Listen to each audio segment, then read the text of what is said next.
Parfois, je me demande à quoi ressemble l'univers très loin de la Terre. Et puis d'abord l'univers, qu'est-ce que c'est? L'univers, c'est de l'espace, traversé par la lumière, tissé par le temps, gravé par la matière.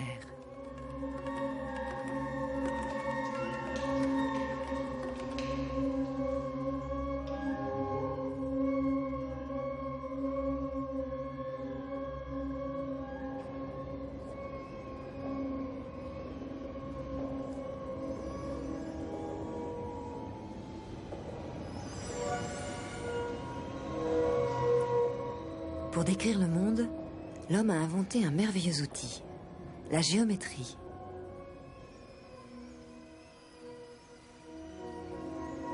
La géométrie décrit plusieurs espaces.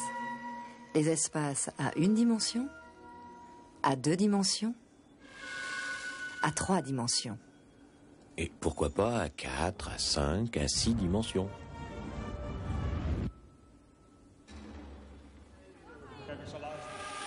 Mais qu'est-ce que c'est exactement la dimension d'un espace? La dimension, c'est le nombre de coordonnées qu'il faut pour localiser un point précis dans cet espace. Par exemple, une ligne droite ou incurvée est un espace à une dimension, car il suffit d'un nombre, une seule coordonnée, pour définir la position d'un point sur cette ligne, comme le kilométrage le long d'une route. C'est-à-dire? Eh bien, si tu roules d'une ville à une autre en suivant l'autoroute, tu parcours un certain nombre de kilomètres, 800 par exemple. Cette seule coordonnée, 800, suffit à situer ta position le long de l'autoroute par rapport à ces 2 villes. Et un plan? C'est une surface, c'est-à-dire un espace à 2 dimensions. Si tu cherches une rue sur le plan d'une ville, tu as besoin de 2 coordonnées, un chiffre et une lettre par exemple. Oui, mais ce qu'on appelle tout simplement l'espace, le nôtre quoi, celui dans lequel on vit. Ah, eh bien notre espace, lui, il a 3 dimensions. C'est-à-dire qu'il est constitué de volumes. Suppose qu'un ami te donne rendez-vous dans un immeuble. Oui. Pour te diriger, il te faut 3 coordonnées. D'abord le numéro de l'étage, le 3e. Oui. Arrivé à l'étage, tu dois connaître 2 indications supplémentaires. Par exemple, au fond du couloir, à gauche.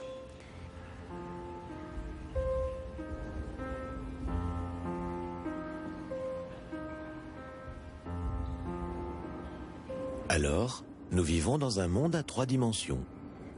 Peut-être même un peu plus.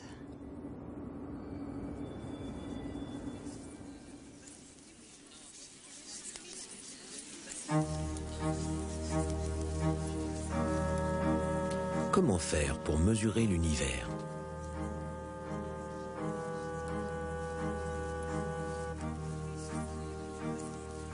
Sur Terre, on peut tout mesurer en traçant des réseaux géométriques autour des objets.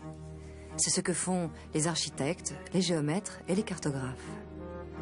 Mais pour cela, il a fallu inventer une façon de mesurer les distances valables partout. Comme le mètre, par exemple. C'est cela.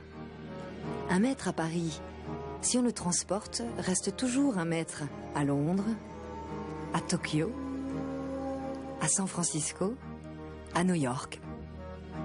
Ou dans n'importe quelle ville imaginaire.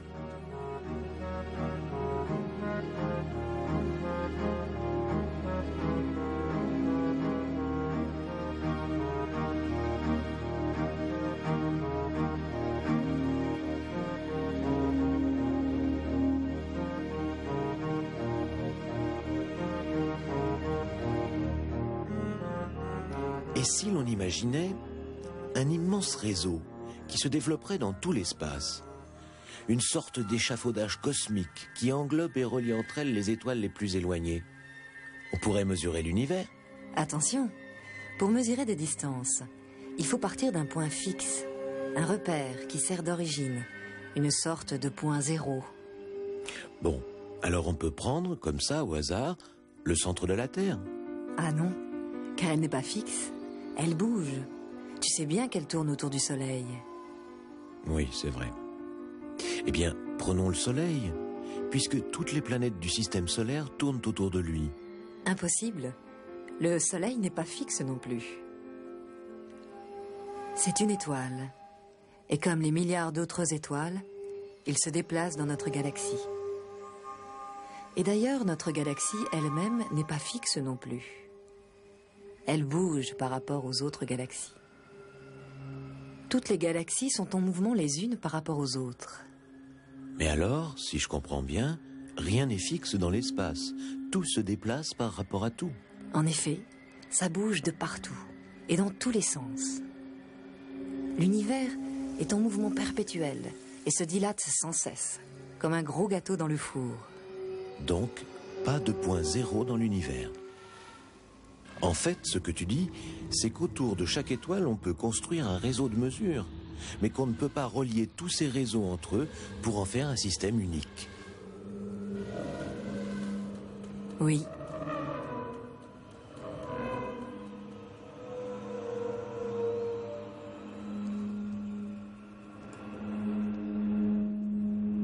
Mais rappelle-toi que les scientifiques ont toujours cherché l'unité du monde.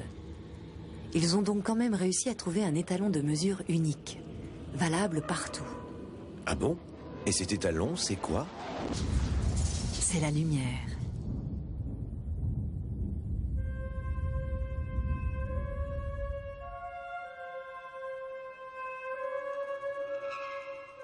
Tout ce que nous voyons sur Terre et dans le ciel est transmis par les rayons lumineux qui viennent frapper notre rétine. Ils y créent les images. La lumière est le véhicule des images.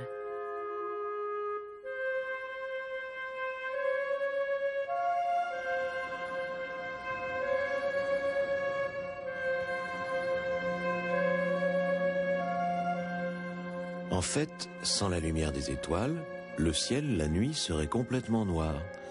Et on ne saurait pas que l'univers est si grand. Mais la lumière, c'est quoi exactement? On peut la considérer comme une multitude de particules minuscules, les photons, qui se déplacent en vibrant à grande vitesse. Rien n'est plus rapide qu'un photon. Dans le vide, ces photons voyagent à 300 000 km par seconde. 300 000 km par seconde. Difficile à imaginer. Cette grande vitesse est d'ailleurs tout à fait adaptée aux dimensions gigantesques de l'univers. En plus, cette vitesse, c'est une constante universelle. Elle ne change jamais. La lumière parcourt toujours la même distance dans le même temps. C'est donc pour ça qu'on mesure les distances dans l'univers avec de la lumière. Oui, ou plus précisément avec le temps qu'elle met à parcourir l'espace. On se sert de la vitesse de la lumière comme étalon de mesure universelle.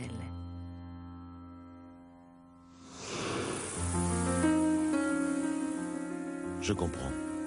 L'année-lumière, c'est donc la distance que parcourt la lumière en un an à 300 000 km par seconde?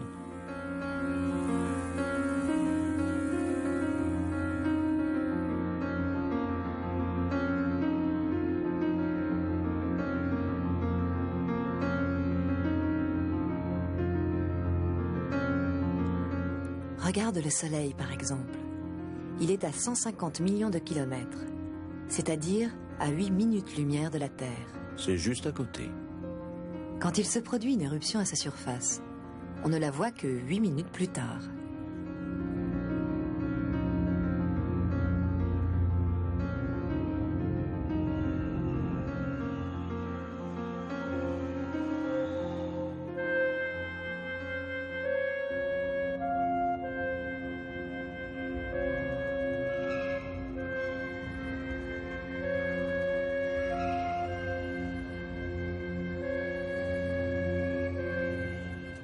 Et si tu regardes maintenant la galaxie la plus proche de la nôtre, Andromède, elle se trouve à 2 millions d'années-lumière.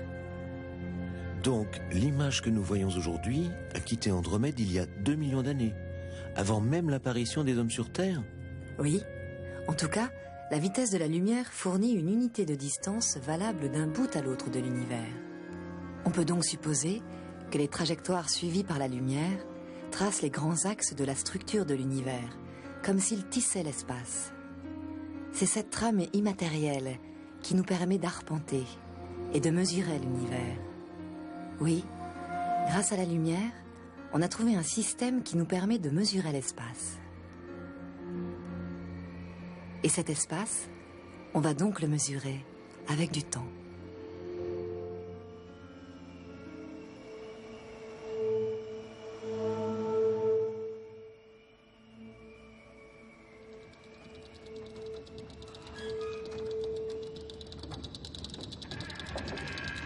Ah, le temps passe, inexorablement.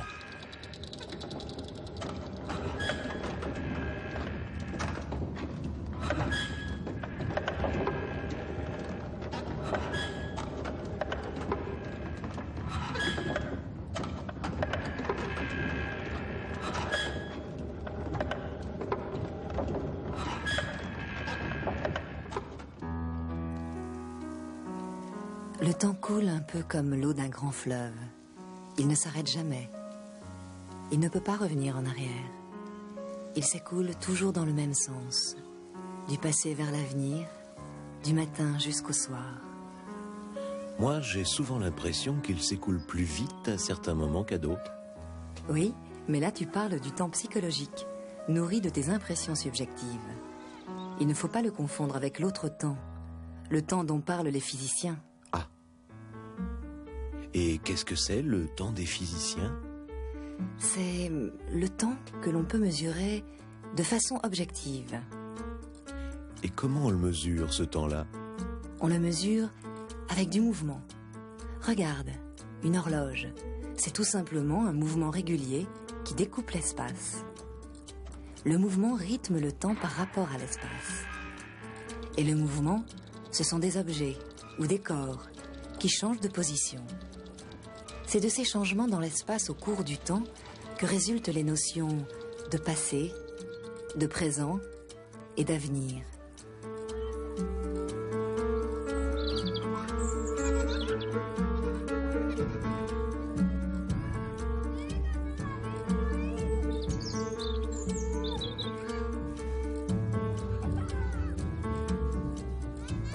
Est-ce que l'on peut dire alors que chaque mouvement rythme son propre temps?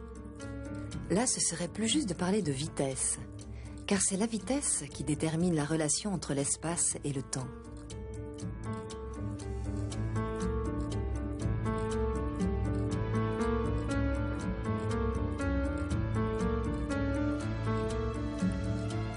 La vitesse d'un skieur, c'est l'espace de la piste, disons 1 km, parcouru en un temps donné, 50 secondes. Conclusion, la vitesse, c'est tout simplement de l'espace divisé par du temps. Si je comprends bien, on se sert de l'espace pour mesurer le temps. Mais tu avais dit le contraire, qu'on mesurait l'espace avec du temps. Alors? En fait, c'est la même chose. Et c'est bien la preuve qu'ils sont indissociables. Le temps est piégé par l'espace. Et quand l'espace varie, le temps varie aussi. Les mécanismes de l'univers ressemblent à ceux d'une immense horlogerie. Et comme il n'y a pas d'espace sans temps, ni de temps sans espace, on a dû concevoir un nouvel espace, à 4 dimensions. C'est l'espace-temps.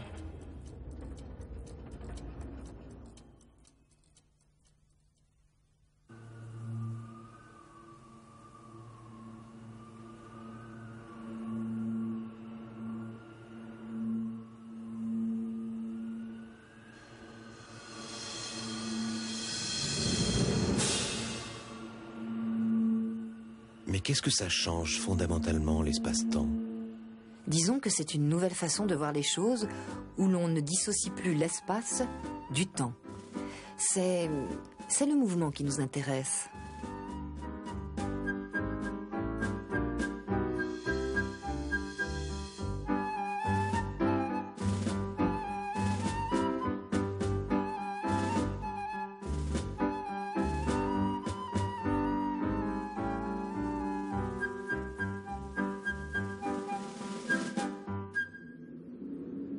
Ton espace-temps à 4 dimensions, c'est un peu abstrait.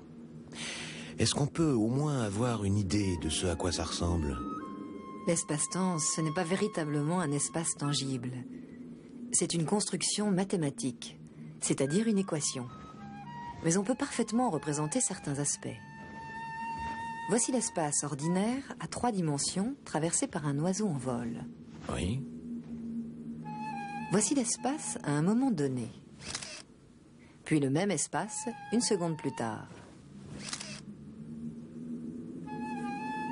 Et voilà différents morceaux d'espace traversés par l'oiseau au cours du temps. Ah oui. Le temps, c'est donc la dimension supplémentaire, la 4e dimension, ajoutée aux 3 dimensions de l'espace ordinaire.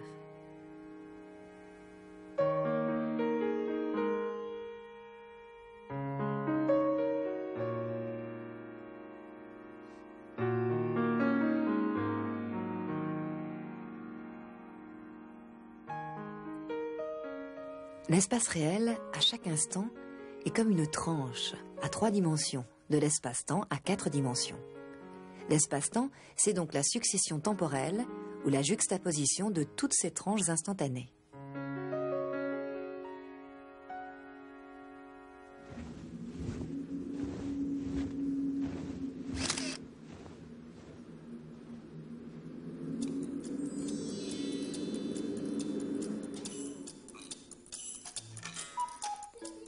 En décomposant régulièrement les événements qui se succèdent dans un lieu, on peut se faire une idée de l'espace-temps, une sorte d'analyse au scalpel, image par image, de ce temps qui passe, de la vie quotidienne. Finalement, l'espace-temps, c'est la somme de tous les événements possibles dans un espace donné.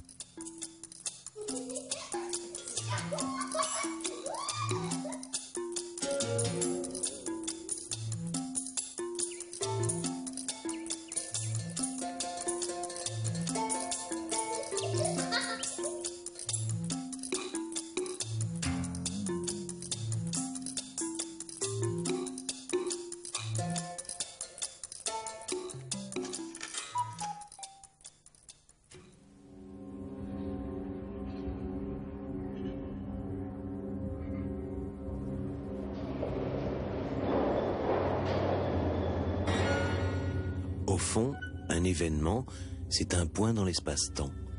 C'est comme un rendez-vous. Et un rendez-vous, c'est un lieu plus une date. Un lieu dans notre espace à 3 dimensions, plus une date dans la fameuse 4e dimension, celle du temps. Mais un événement, on le perçoit toujours avec retard, surtout si on le voit de loin. Ah bon? Avec retard? Mais pourquoi? Rappelle-toi, à cause de la vitesse limitée de la lumière. Quand l'événement se produit, de la lumière est émise. On ne la reçoit pas tout de suite, mais plus tard, après qu'elle soit émise. Et c'est cette lumière qui nous transmet l'image que l'on voit. On la reçoit donc avec un décalage, plus ou moins grand selon la distance. Mais moi, je m'en suis jamais rendu compte. Bien sûr, sur Terre, le délai est infime, car la lumière est très rapide, et la Terre très petite. En revanche, dans l'univers, où les distances sont énormes, ce décalage devient perceptible. Si on observe de la Terre une supernova, c'est-à-dire l'explosion d'une étoile, elle est déjà éteinte depuis longtemps au moment où on la voit. C'est parce que sa lumière a mis plusieurs millions d'années à nous parvenir.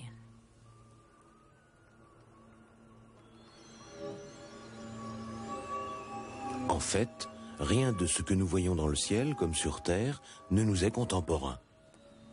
Non seulement ça, mais en plus, la vitesse de la lumière fait naître des illusions. 2 étoiles, appelons-les Alpha et Oméga, explosent dans le ciel, simultanément nous semble-t-il. En fait, l'une était plus lointaine, l'autre plus proche, mais leur lumière nous arrive en même temps.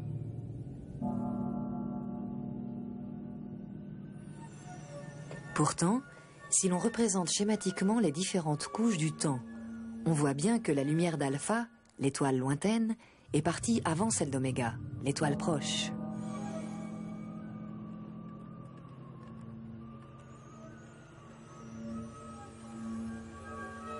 Si l'on décompose l'événement, voici la première explosion à 2 années-lumière. On la reçoit sur Terre. Oui. Voici la deuxième explosion à 4 années-lumière. La lumière arrive sur Terre.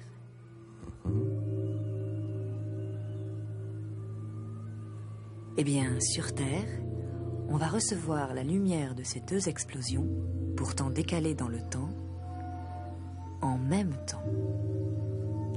Mais avec tout ça, comment dater un événement précisément? À partir de la date à laquelle il a été perçu sur Terre, lorsque sa lumière nous est arrivée. Il suffit ensuite de déduire le temps qu'il a fallu à la lumière pour apporter l'information.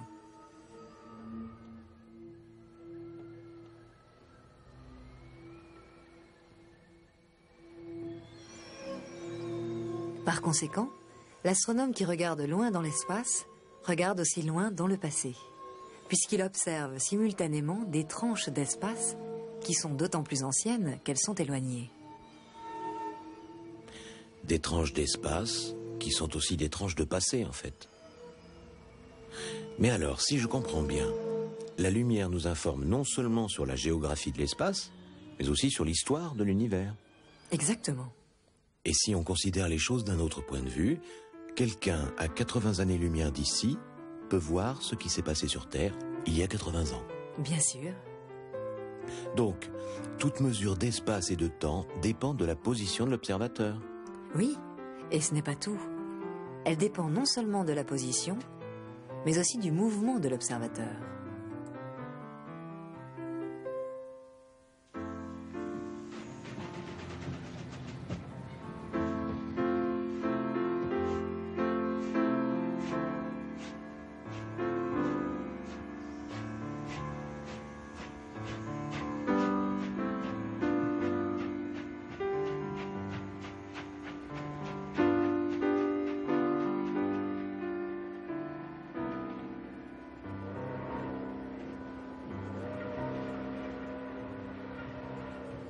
En voyage, nos perceptions de l'espace et du temps changent. On voit les choses différemment. C'est un des charmes du voyage. Mais ça correspond aussi à une réalité scientifique. Selon qu'il est immobile ou qu'il se déplace, un observateur ne perçoit pas l'espace et le temps de la même façon. L'espace, d'accord, mais le temps?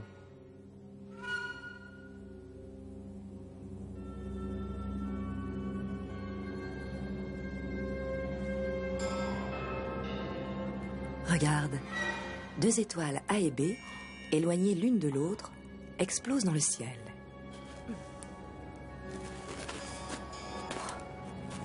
Sur Terre, un premier observateur les voit exploser en même temps.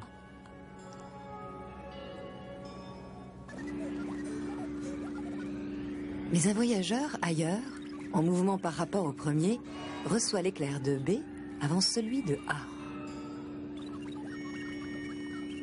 Il en conclut que B a explosé avant A. Un autre voyageur, en revanche, voit A avant B.